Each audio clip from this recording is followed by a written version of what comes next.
अस्सलाम वालेकुम एवरीवन। उम्मीद करते हैं हम खैर ऑफिस से होंगे और बहुत जो है वो अच्छे हालात में होंगे।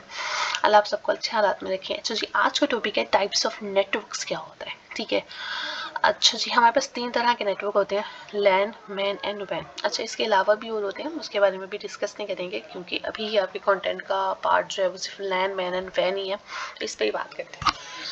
तो टाइप्स ऑफ नेटवर्क में जो है वो 3 टाइप्स आ जाती हैं आपकी। तो फर्स्ट टाइप को देखते हैं कि लैन क्या होता है।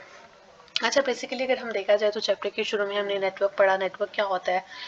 उसके आपने जो है वो डिफरेंट मॉडल्स देखे, आपने जो है वो टोपोलॉजीज देखी। ठीक है, ये सारी चीज़ें जो हैं वो आपकी एक नेटवर्क में तब इस्तेमाल हो रही होती है जब आपको पता हो कि वो किस टाइप का है। तो लैन क्या होता है आपके पास। लैन जो है वो लोकल एरिया नेटवर्क होता है। ठीक है, इसको आप लोकल एरिया नेटवर्क कहते हो। इसमें जो है वो आप मोस्ट कॉमन अगर देखा जाए तो नेटवर्क में जो है वो लैन को ही जो है वो इस्तेमाल किया जा रहा होता है। एक स्मॉल एरिया को कवर कर रहा होता है जिसमें आपके पास एक ऑफिस, बिल्डिंग या फिर ग्रुप ऑफ बिल्डिंग्स जो है वो आ जाती हैं। ठीक है, नेक्स्ट चीज़ क्या है कि आप जो है वो डिफरेंट रिसोर्सेज को शेयर कर सकते हो जिसमें प्रिंटर्स, हार्ड डिस्क या फिर प्रोग्राम्स आ जाते हैं। अब ये याद रखिएगा कि लोकल एरिया में जो आपकी लोकेशन होती है ना वो स्मॉल होती है। जिससे मैंने बताया कि एक रूम है, बिल्डिंग है या फिर ग्रुप ऑफ रूम्स होगा, एक दो रूम्स आपस में जो है वो अटैच हैं या फिर बिल्डिंग्स में जितने कंप्यूटर्स हैं वो आपस में अटैच हैं, तो वो जो है वो लैन बना रहे होते हैं, लैन नेटवर्क। आप इस लैन में जो ट्रांसमिशन डेटा रेट होता है वो हाई होता है क्योंकि लोकेशन जो है वो कम हो गई है। ठीक है, तो आप जो है वो इजीली एक कंप्यूटर से दूसरे कंप्यूटर जो है वो डेटा ट्रैवल करा सकते हो। स्पीड जो है वो लैन की 10 मेगाबिट पर सेकंड से लेकर 1000 मेगाबिट पर सेकंड तक होती है। ठीक है, आप इतना डेटा जो ट्रैवल करा सकते हो। इसके अलावा आप जो है वो डेटा ट्रांसमिशन टेलीफोन लाइंस के ऊपर अगर करें तो वो ज़्यादा और भी फास्टर भी आपको जो है वो प्रोवाइड करती है। ट्रांसमिशन डेटा जो है वो आपका लिमिट डिस्टेंस पे होता है क्योंकि आप जो है यहाँ पर बाउंड होते हो कि आपका एक रूम ही होगा। अगर नेटवर्क का बात है तो आप एक रूम में ही जो है वो डेटा ट्रेवल करा सकते हो। तो यहाँ पर आप लोकल एरिया नेटवर्क में जो है बाउंड होते हो कि आप एक जो लोकेशन शामिल है नेटवर्क में, आप उसी लोकेशन में जो है वो डेटा ट्रांसफ़र कर सकते हो, लोकेशन के बाहर नहीं कर सकते।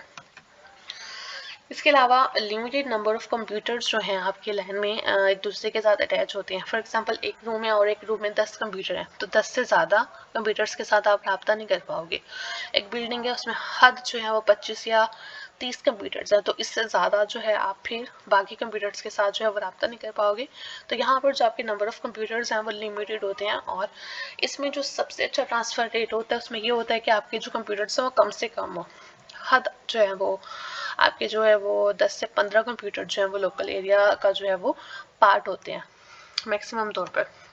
कुछ एडवांटेजेस हैं कि आप एक सॉफ्टवेयर को जो है वो मल्टीपल यूज़र्स को शेयर कर सकते हो ईजीली।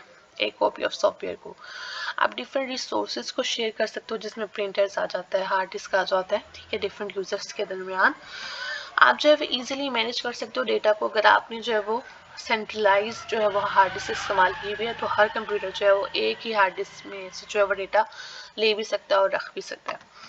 डेटा जो है वो मोर सिक्योर होता है। ठीक है, क्योंकि सेंट्रलाइज कर देते हो तो उसमें आपको जो है वो ज़्यादा सिक्योरिटी नहीं अरेंज करनी पड़ती। ठीक है, एक जगह पे डेटा पड़ा तो वहीं की सिक्योरिटी जो है आप देखोगे। अगर आप डेटा कॉपी करके रख रहे हो, ठीक है, तो इससे भी जो है इतना इफेक्ट जो है वो आपके नेटवर्क पे नहीं पड़ता।